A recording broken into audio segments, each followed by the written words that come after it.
Hey guys, you see, marriage is more than just sharing a home or a last name. It's about sharing a vision. But if you're not on the same page, whether that's mindset, finance, or even your fate, your marriage will start to feel like a tug of war instead of a partnership. So today's episode is titled, You Can't Build Together If You Don't Grow Together. Let's talk about it, guys. This is Conversations That Lead to Greatness.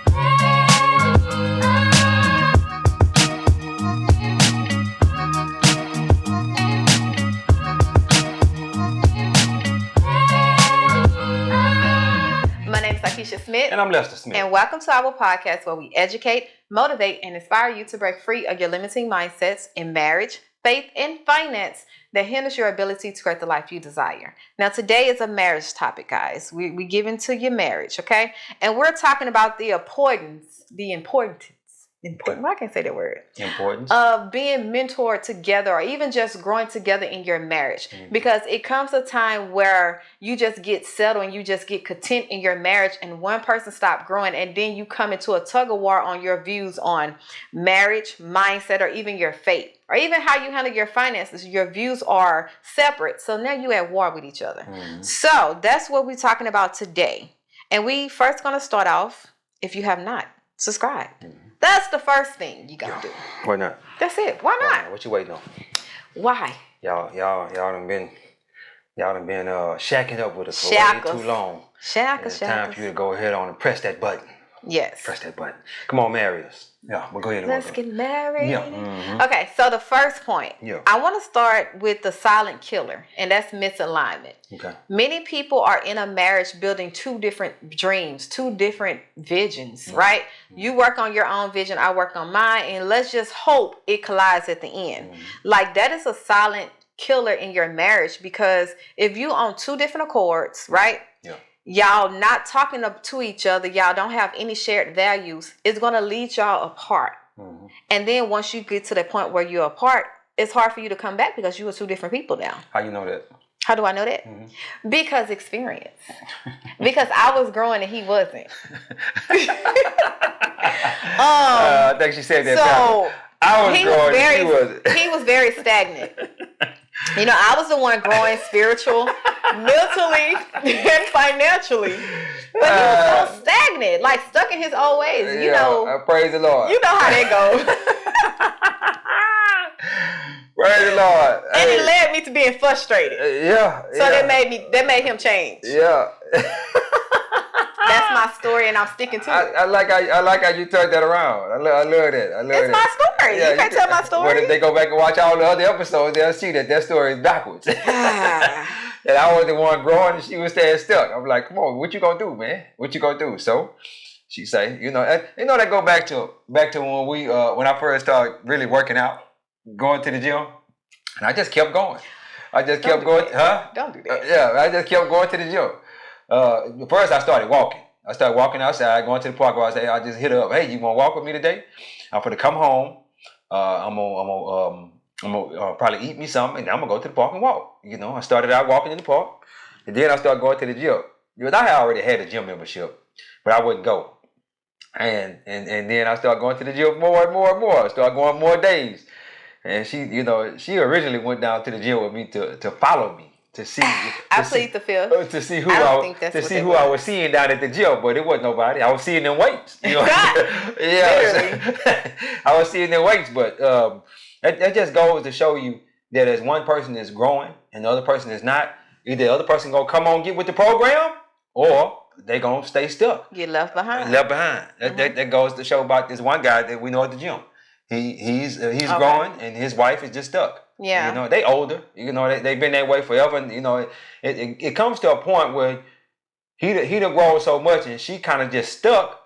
But they don't want to divorce because they've been together so long. Right. They have a lot that they have to break up. Yeah. More. So it's like we two different people in the same household, But then that's when your marriage become a tug of war. Yeah. Because now are you really living in peace? Are you really living in happiness? Are you really living in joy? Y'all hating each other. Yeah. Because he done came and said that to us on numerous amounts of occasions. You become frustrated. Yeah, because he see us in the gym And we together, we kind of loving on each other and this and that. And he looking at that like, man, I wish I had that. And it kind of frustrates you. Yes. Like, man, this woman at home, she just won't do nothing. You know what I Well, mean? And they frustrated me for a while. But eventually, well, because I never had that example in my life, like working out, fitness, and all that. Yeah. That's why I always say men are to be the example in the way that they want. They are to lead their wife in the way that they want them to go by being the example. Yeah. That's first and foremost. Before we even talking about couple mentorship and all this stuff, I think each person have to understand their role. Men have to understand their role, and women have to understand theirs. And then you can come together on your shared values and mindsets, right? Your faith and your finance. Because we haven't even got started on finance. Like, we know finance is the number one reason for divorce. Exactly. Because y'all have two different views on what you feel about money or how you think about it. So your mindset of how you think about money will lead you to divorce. But if you was to seek growth, if you was to seek godly counsel, or if you was to just seek to become a better person, not just connected as us together, but a better person. Keisha, I wanted to be a better person for me, for the kids that I'm raising, for the friend I'm becoming, for the daughter. Like, I want to be the better person. So when you have a person that wants better, you would do better. It's period, point blank. And you shouldn't have to be convinced that you need to be better. But a lot of times it's because of the people you're around. It is. It's because of the people you're around. It is. It's like this older couple. I know, I ain't gonna say no names. Please don't. Please don't. We already lost some people because of you names. I don't care. I'm gonna speak the truth. But I'm just not gonna say no names for the sake of they real close to us. But let me say this: the woman, she tries to do right in her eating. I don't know why I keep going to exercise and eating and all that, but I guess somebody need to hear this. And she tries to do right in her eating, but he don't want to do right in his eating, so she ended up having to cook two things. She had to cook something for her, and she had to cook something for him. So she just settled and say, well, I just cook since I'm already wanting to do wrong anyway. I just cook the bad stuff, right? And I'll leave out what I want to eat. You know what I mean? So and by him not leading by example and saying, baby, we're finna get ourselves. And every time he does that, say, we finna get ourselves together, they end up doing right. They do it together. They make it right, and then they end up losing weight, and then they fall off again. And they did that many years. It's like, but he leads by example, though. Exactly. So that's the power that a man holds in their family. I think when we talk about couples, not just married couples, but just couples in general, knowing your role as a man and how much weight that role carries, it can be a great influence on your wife, because you have so many men that are even in a mentorship. It was like, if we be on the same page and get the wife going and all that stuff, we can be unstoppable, which is true, because it doesn't make sense for the man to get all this knowledge, all this growth, and they're seeing situations and things on a different level, and the wife is still stuck, because we are the support system, right? If he's growing, how do we know how to support what he needs in his growth? How do we know when he come and say, man, baby, I want to jump out, get uncomfortable, step out on faith. God is telling me to open this business, or God is telling me to do this. But the woman is still stagnant spiritually, or even in her mindset. And she's looking at the finance because she don't know how to manage her own finance. How is she going to support that? And this can be the very thing that God is telling them to do, or the very thing that's going to open up prosperity in their family, or even in their legacy. So that's why I say it's very important for the woman. I think we have to understand, women, we don't got it all together. Half of us don't even know what it is to be in a successful marriage, or let alone have seen one. So you need mentorship on that. You need to come together with people that are like-minded, that is doing and having the good you desire, so you can get a full understanding of how far you have failed. Because that's what sis had to do. God had to bring me a good example for me to realize, baby, you ain't the perfect wife. You ain't it. You ain't it. You know the crazy part about it? Don't go in on me. No, I ain't finna. I just want to tap on this for a minute though. I remember back when I started this journey in 2020. I actually started in 2010, but I fell off and then come back to it in 2020. I started in 2020, and as I started in 2020, I remember I used to be sending her stuff and sending her videos. Oh my gosh, I forgot about that. Yeah, you need to watch this. You need to watch. She would watch it. I send her video after video after video. I said eventually she gonna watch one of these videos. So we had this thing where if you driving, you can play what you want to play in the car. I'm always driving. So just think about that. I'm always the one driving, so I'm always gonna be listening to something educational in the car. Whether it be a sermon, a podcast, a book, whatever. If you driving, you play what you want to play in the car. So she couldn't do nothing but listen to what I was listening to. So that kind of baited her in as well. Mm-hmm. Just think about that. So guys, if you driving, say, hey, just tell your wife, hey, when I'm driving, I get to play what I want to play in the car. When you drive, you get to play what you want to play. If you like us, I drive the most. I'm driving 90% of the time when we're in the car together. You know what I mean? So she got to listen to this. But let me say this. Between the time of 2020 and when God told me to leave the job in July of 2022, I had been baiting her in the whole time. Mm-hmm. She's listening to this information the whole time. Yeah. So when I come to her in July 2022, she ready. She ready for me to say, I say, the Lord told me to leave the job. She like, well, are you sure you heard from the Lord? I'm like, yeah, he told me to leave the job. She said, well, okay, well, we got to move forward in there.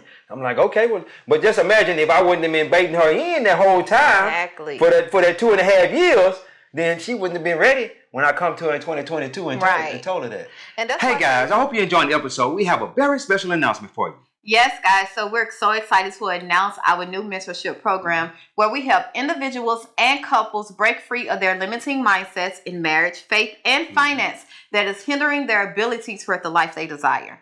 Guys, inside this mentorship community, we have 2 Zoom calls a week, and we also bring an expert in every Friday to talk about what they do and how they can help us. Yes, guys, and this is all done in a community setting. So if you're ready to join a community of like-minded individuals, we got you, okay? For more information, please be sure to check the description box down below. And hey, let's get back to your episode. And that's why I say it's important to have conversations. Like as you was learning these things and as you was growing, you remember when I literally got you to listen to the information the first time?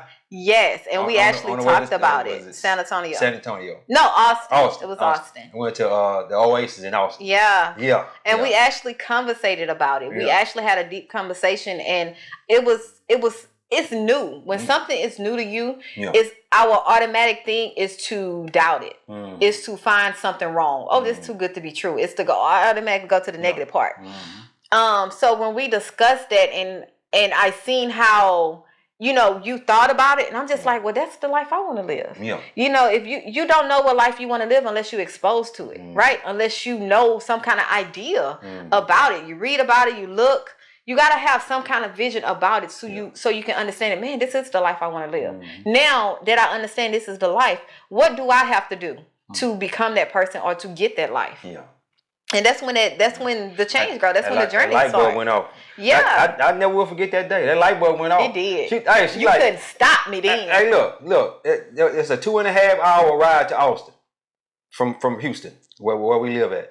2.5 hours. So as we ride 2.5 hours and we're listening to something positive the whole way there, the whole way back, that's 5 hours. Yeah. 5 hours. So and then she say, well, why you ain't been sending me this here? I say, check your messages in your phone. Check your messages. I sent you that long time ago. Check your messages in your phone. I did. I was like, why you been holding that on me? Hey, that was too funny, man. That was too funny. Why you ain't sent me? That was Miles Monroe. Yeah. Miles Monroe. I never will forget that. And she was hooked. She was hooked after that. She started listening to that stuff every day and getting her mind right. I'm like, okay, now we're on the same page. We can move forward now. We can move. Yeah, we can move forward now. And I think around December is when we started the podcast. That same year. And it was. Yeah, in December we started the podcast. That was after she started getting the information. I say, I'm gonna start this YouTube channel, but y'all can start it by myself. You can start it with me. What you want to do? She said, let's do it together. I'm like, okay, let's go then. Let's go. Because we got on the same page. We're on the same page. We're on the same page. Now we can, I'm further ahead than she is. Of course, I'm going to keep on, feeding it to her and sending her information and stuff like that so that we can get more and more on the same page. Just don't feel like, let me say this. There was times I felt frustrated, but I didn't give up. I didn't give up. And men, don't give up on your wife. Don't give up on her. Don't give up. I heard Miles Monroe say, your wife should be a reflection of you. She should be, each year y'all together, she should be getting better and better. It's not she should, she is. No, this is what I mean. She is. Because your wife becomes you. So whether that's good or bad, all right, she is a reflection of you. It ain't should. Yeah. She is a reflection of you. Yeah. Like the way I carry myself, they know I'm Lester's wife. Like it should automatically come out, oh, she's a kept woman. She's taken care of because of how he carries himself in these streets when I'm not around. It's the same thing. It's mutual respect. Yeah. So it is. I just have to say that. Yeah. All right. I let that fly. You like that how they marinated? Yeah, you know. Marinated for a second there. Go ahead. Okay, so now we on this subject. Like, let's talk about why mindset, faith, and finance must be aligned. Why? Yeah. Because we think that in a world that is pushing independence, right? Did you ask a question and answer it again? I always like do you that. always do. Okay, go. Go ahead on. Go ahead on. You already started talking in the world that's pushing independence. What you gonna say after that? I thought you asked me the question. I was about to get ready to answer it. Then, bam, she knocked me off. Go ahead. Sorry, I gotta stop doing that. So in a world that is pushing independence, we have people that are married and building two different households, building two different dreams, two different visions, right? And they're wondering why they're so frustrated, why they're not aligned, why there have to be such a tug of war inside the household, why the kids is not obeying, why the kids is acting up. It's because y'all literally have two different mindsets when it comes to faith and finance, and even just what the role of a marriage is supposed to be anyway. So if you're not aligned and y'all have two different outlooks on a situation, how can you ever come to a resolution that's going to benefit the family, that's going to benefit your marriage, your legacy, what you're doing? Think about finance. If I had a spend finance because I deserve it and it's my money and I work for it, and you had a save mentality that in a marriage, one person is going to be a more dominant spender and one person is going to be a more dominant saver. Yes, but we're set in our ways because of those reasons, right?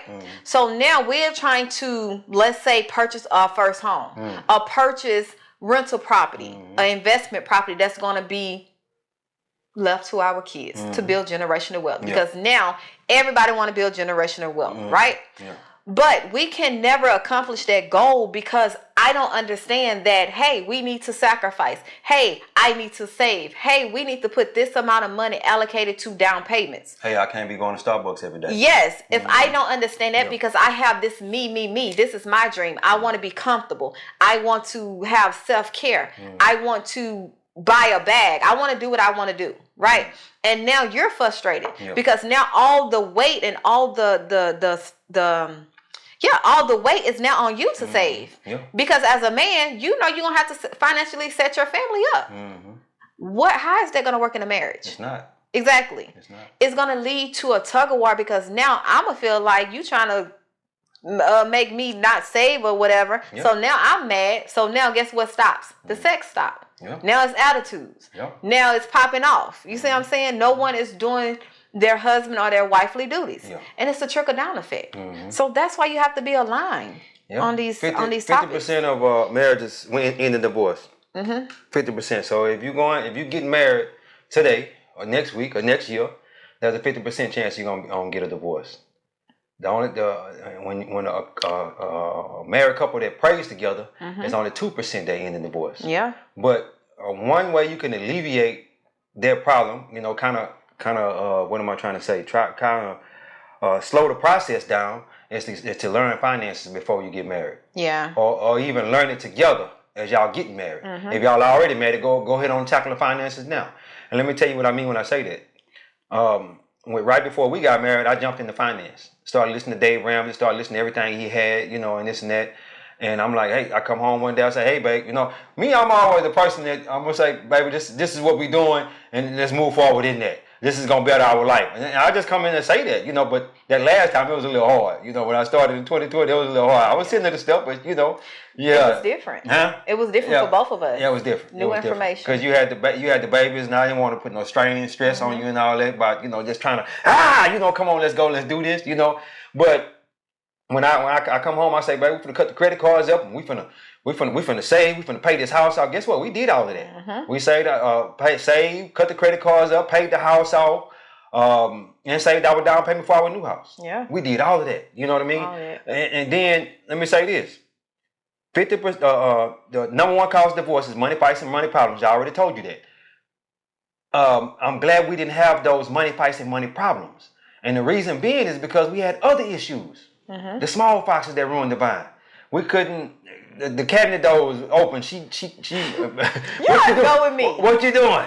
I'm messing with her because she, don't wash the clothes and this and that. It's so many things that we was arguing about that we shouldn't even been arguing about. Now those things are nothing to us. Mm-hmm. I wash my own clothes now. Mm-hmm. She wash her clothes and the kids' clothes. It's all about what works for you and your house. Make it work in your home. Exactly. Make it work in your home. And if it's finances that y'all struggling with, get together on them finances. Yeah. Get together on them finances. It's gonna be all right. It's gonna be all right. If you tackle your finances, more than likely y'all gonna be able to stay together and start praying together. Yeah. Tackle your finances together and then start praying together as well. And do both of them simultaneously. Mm-hmm.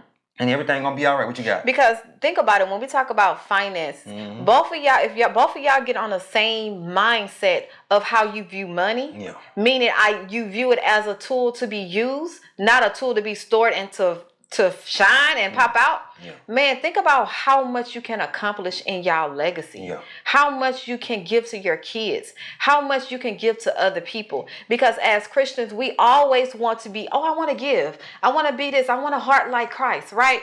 But you're not doing anything to be able to be in that position to give, to have that heart like Christ where you can actually give. It's one thing to just wanting to do something, but doing it, that's a different thing. Yeah. And I think we get stuck when we just want. We want, and desire. But we have nothing to put behind it to get us to that desire, to get us to that want. It's just mere talk. I think they talk about that in the Bible, mere talk. Yeah, mere talk. Mere talk. Mm-hmm. I say mere. M-E-R-E. Yeah. It really is. That's what I was thinking. But the killer thing, I had the picture of a horse in my head. That was so weird. Why would you do that? I don't know. But that's what it is. You're just talking. Yeah. And so when you get on one accord about with your finance, man, listen. Seek what knowledge, come together and find out where y'all are. Find out where you disagree at. Yeah. Find out how you think about certain topics about faith, certain topics about how we raising our kids in faith, and the finance, and even just the mindset of growth. Most people are stuck in a fixed mindset, and they don't understand that that's not going to work in life because we are called to be growing perpetually. Every day is supposed to be better than the next day. If you have a fixed mindset, guess what? You're getting left behind. Yeah. And before you know it, you're going to wake up 30, 40 years in a marriage, and now you realize, man, I can't deal with this person no more. What have we accomplished? Yeah, what have we accomplished? Yeah. So don't wait till the last minute to seek help. Godly counsel, a mentor. Yeah. Don't wait till the last minute. And be very thorough in picking. That's it. Yeah. The right mentor. Be very thorough. We into a mentorship. If you feel that what we're saying is not for you, we ain't the right people for you. Exactly. Don't pick us because we say we in a mentorship, but just because we do it. Yeah. Pick people that is doing and having the goods you desire in a marriage. That's it. Yeah. Don't pick a single person. You can, but I wouldn't pick a single person if I'm just deciding to get married. If I want to be married, why would I pick a single person? Because he's gonna teach me single mentoring. Gonna teach you that hustle mentality. Yeah, I want to pick somebody that's married. You know what I mean? Even though all marriages ain't good marriages, but at least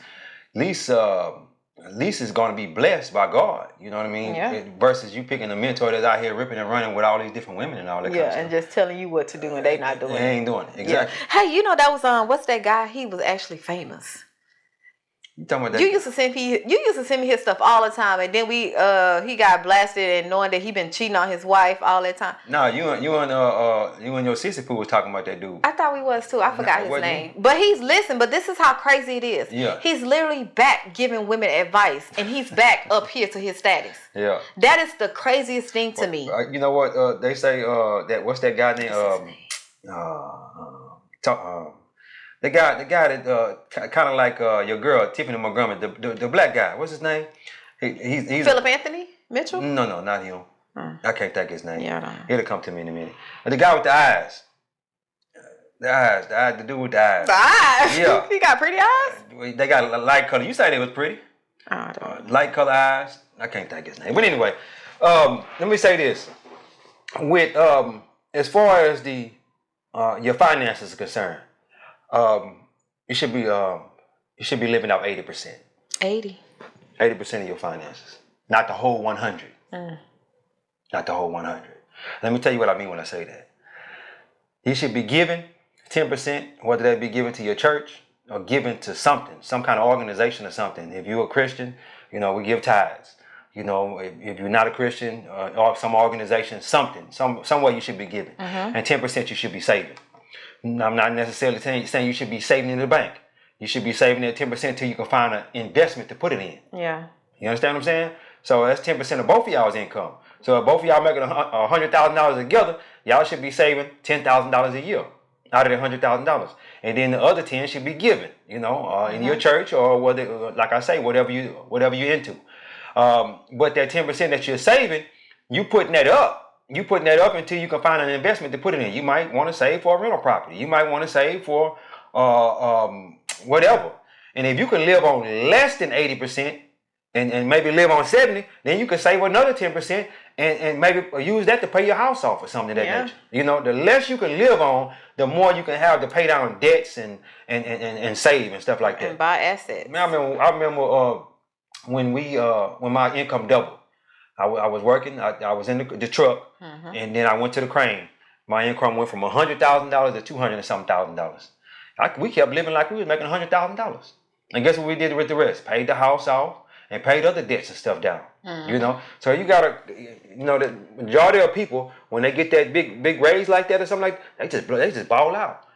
Both people go get a brand new vehicle and this and that, and go get a bigger house and all that. And that's what all of my coworkers did when they got that position. They did the exact. I didn't do that though.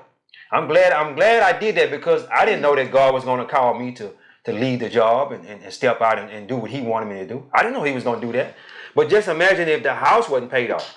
Excuse me. The house wasn't paid off and the debts wasn't paid down and all that. Just imagine what would have happened then. I wouldn't have left. You wouldn't have left. I'd have stayed down.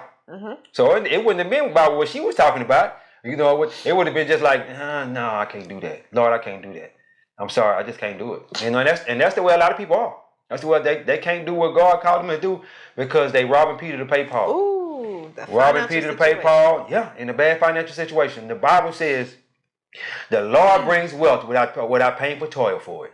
You know what I mean? So if you work, you out there today, ain't you? I'm trying to hold it in. Yeah. My eyes watering. You all right? You need to step away for a few minutes? I'm fine, baby. I'm fine. But I sit back and think because I can keep going while you step away. We can do that. But as I sit back and think about that, all of those guys, they were just getting that money and just going ball out. And then when I left, they're like, man, what the hell you doing? I need to do what you're doing. Well, it was easy. It was just live below your means. That's it. That's all I was doing, just living below. And we did that for many years. We used to get called. I think we paid cash for about 4 vehicles. Yeah, about 4 or 5 vehicles. We paid cash for them. And I ain't talking about no cheap vehicles. I'm talking about $30,000 vehicles. Paid cash for them. $25,000 vehicles. Paying cash for them. And as you have the money to be able to do that, and then when you spend it, it's not putting a dent in your bank account. Come on, man. Yeah. Come on. You just got to sit back and think about that. But as you get into this, go into it with a mindset that, hey, I'm not going to beat up on you because you're not doing exactly what I tell you to do. Give yourself a little leeway. Get some grace. And give some grace to each other. But also know that we got to save this 10%. If we can't save 10% right now, let us save 5 and work our way up to the 10%. So that way we can put that money in some type of investment or something like that. So that money can keep growing. But go ahead. Yeah, but y'all have to literally be on the same page. Yeah. Y'all have to want the same goals. Y'all have to have the same vision. But they ain't got to necessarily want the same goals. Well, what I mean... Goals as a married couple, yeah. Yes, as a married couple, as the big goals, your legacy, the way that your life is going to go because you're doing life together, right? You literally got married to do life together. Yeah. That means create the experience inside of this world. So that's what I mean. You have to be on the same page. And you have to be in alignment. You literally have to be in alignment because think about it. Marriage is to bring glory to God. Like there's no way in the world that married couples shouldn't bring the glory to God and should want other people to be inspired to be married as well. There's no way because marriage is a godly covenant and He blesses that. So if He blesses that and He uses that to help us become more Christ-like, don't you think this should be exalted way above here versus independence? Like, you got to look at the tricks that Satan play. We have this powerful institution, but Satan is pushing right now independence. Yeah. Why? Because he know if he can get a married couple on one accord, man, that's no stopping. Yeah. A married couple that pray, they're strong in their faith, their mindset is great in becoming, and they can resolve some conflict resolution without saying divorce. And they can bring up godly kids. Exactly. Yeah, he's scared of that. He don't want that. He don't want that. So he's going to push you to be independent. He's going to push you to have two separate visions, right? But when God joined together, let no man, that means Satan, separate. Yeah. That's period, point blank. Not even yourself should separate if God joined you together because of the power of this institution. So listen, don't feel like you got to continue to do this on your own. Don't feel like you got to just you do your thing and I do my thing. We're separate and hopefully our roads might meet in the middle. Hopefully. Yeah. You don't have to. Why do something alone when you don't have to? When it's people out there that's willing, that's able, that God put in place to help you. Why do it alone? Yeah. Stop suffering in your marriage. Let your marriage bring glory to God. Let your marriage be the example of what it is to be happy, healthy, and successful. Yeah. That's all I'm saying. Yeah. Because why get married? Stay single. If y'all still gonna just live like the world, if you still gonna live single, stay single. Exactly. Don't put a bad name on marriage like that. Just saying. Yeah. Don't bring a bad name. Hey man, I mean, she ain't lying to you. You got to listen to everything she's saying because we went through it. We did. We went through it. We not sitting here telling you this like we got it all together and this and that. We still struggling in certain areas. You know what I'm saying? But there's grace given now. We give each other grace and we just move forward in it. You know, move forward in what God got for us. We never get away from the plan. That part. Never get away from the plan. We know what God called us to do. We know God called us to serve. We never got away from that. You know, as we keep moving forward in that, we're just gonna keep moving forward. You know, and get the things that God have. The Bible says, and I said this in the on one of my social media platforms the other day, Matthew 6 verse 33. Seek ye first the kingdom of God and all His righteousness, and all these things will be given to you. A lot of people don't understand that. They don't understand that. They don't understand that that seeking means seek Him, seek God.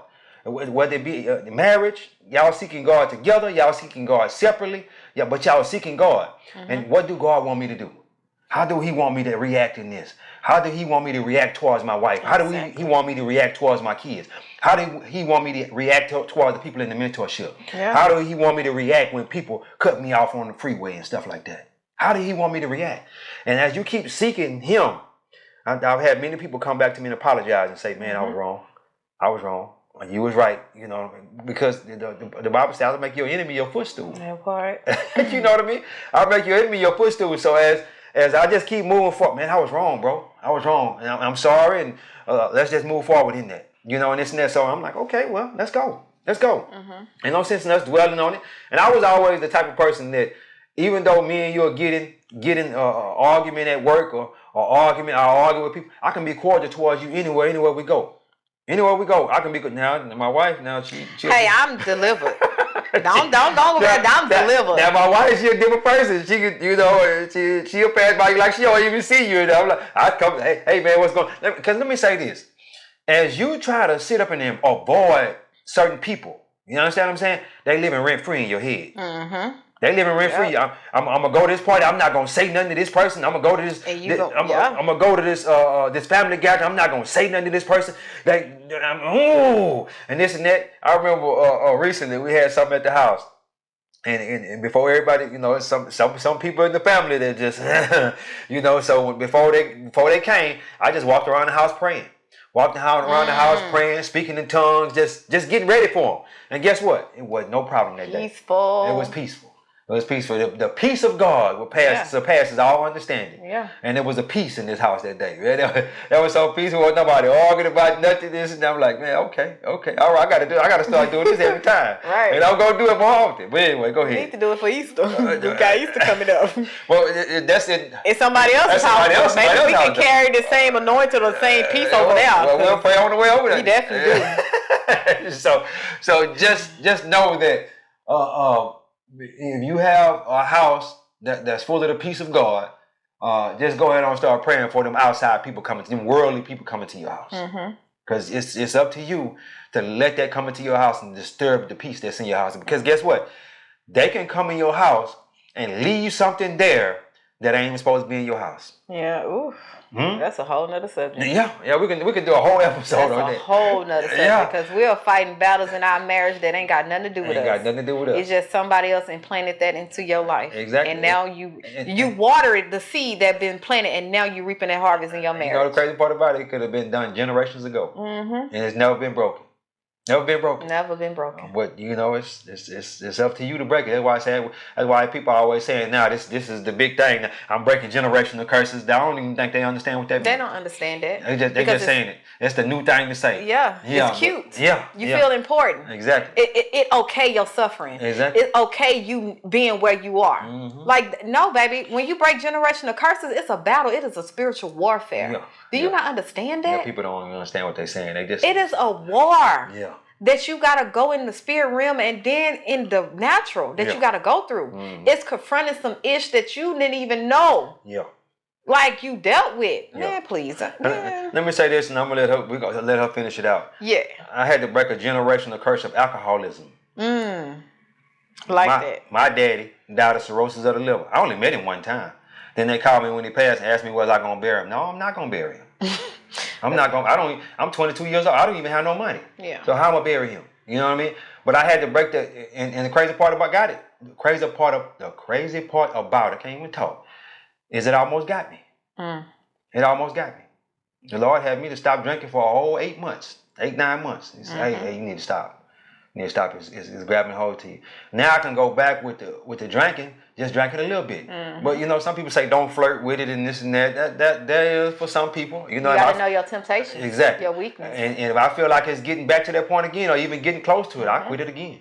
I quit it completely again. And this time I might not even go back. You know, it just all depends. You know how the way the Lord moves. I'm gonna let the Lord guide me. Yeah. It's that conviction. When he gave me that conviction, I'm like, bro, it's you drinking and driving and this and that, and you don't need to be doing that. You know what I mean? So, and if you're doing that, you something you got to talk.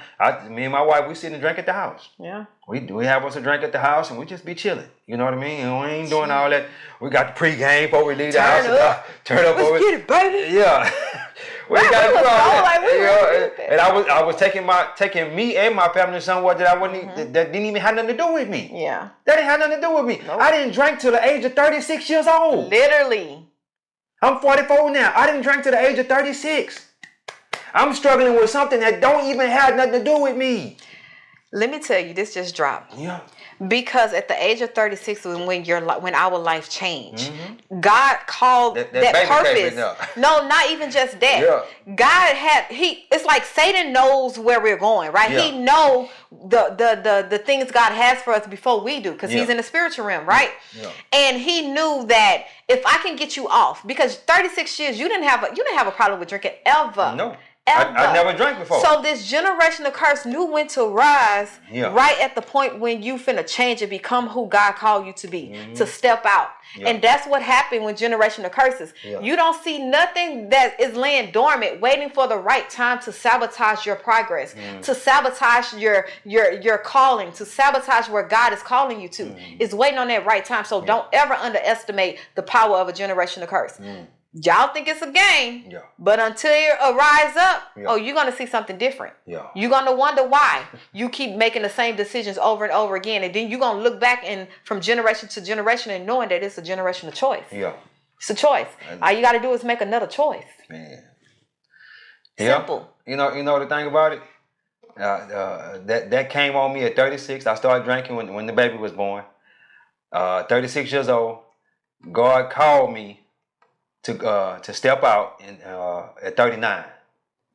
I didn't step out until 41. So just to let you know, because that drinking could have easily stopped me. Easily, man. From stepping out and doing what God called me. And to be honest, let's be transparent. It actually put a little war in our marriage. It put a wedge in our marriage. So imagine if you would have kept on, we wouldn't have been together. Yeah.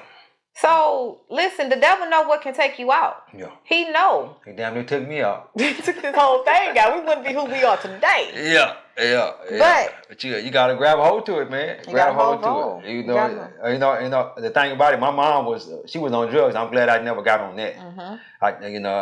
I tried some pills, but I never could try a little codeine. It was a downer. He don't like being down. I don't like, I drank alcohol, so that's a downer. No, but I guess you didn't like the way the pills make you feel. Yeah, you couldn't hunch all day. I'm asleep. I was asleep. I didn't like that. Don't you go no further. That's it. Okay. That's it. Don't you say nothing else. Okay. Yeah, but I didn't like that sleepy all day feeling. I don't know how people like to walk around like that. Yeah, just zombie out. Yeah, zoned out. No, not me. But yeah, go ahead. But yeah, guys, so I knew this was going to happen. Sorry, guys.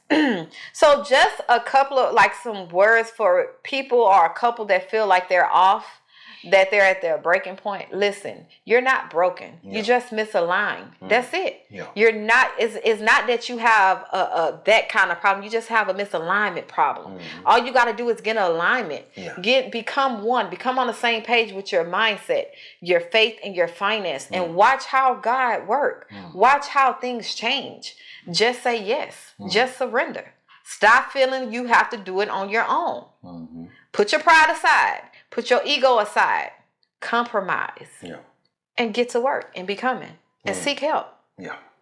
That's it. Yeah. Boom. Take us out, Poppy. Yeah.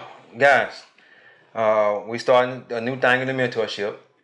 We're doing married couples. Well, not necessarily married couples, but couples. We are a married couple.